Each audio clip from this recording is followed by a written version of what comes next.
Polisi kembali mengungkapkan fakta baru dari tempat kejadian perkara untuk mendalami penyebab kematian satu keluarga itu. Terbaru, Polres Metro Jakarta Barat menyebutkan bahwa mobil yang diduga hilang ternyata dijual oleh sang pemilik, yakni Budianto Gunawan. Mobil Honda Brio itu diketahui tak lagi tampak di kediaman mereka, sehingga dugaan mobil hilang saat keempatnya menghembuskan napas terakhir pun mencuat. Budianto lanjut pasma telah menjual mobil miliknya kepada salah satu pemilik showroom berinisial R pada 20 Januari 2022. Kendaraan itu dijual seharga 160 juta rupiah.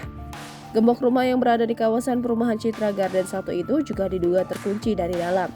Menurut Ketua Komisi Kepolisian Nasional Benny Mamoto, kunci gembok yang terpasang tersebut masih dalam penguasaan keempat penghuni rumah.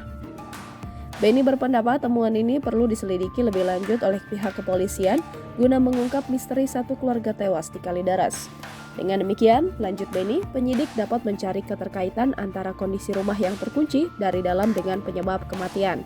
Pusat Laboratorium Forensik Bareskrim Polri telah memeriksa suhu dan kelembapan rumah satu keluarga tewas di Kalideres. Hal itu digunakan guna mengetahui berapa lama waktu pembusukan keempat jenazah.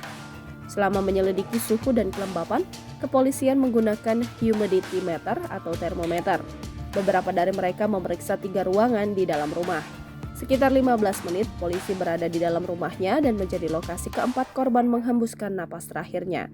Namun, Faisal tak merinci hasil pemeriksaan suhu dan kelembapan di lokasi.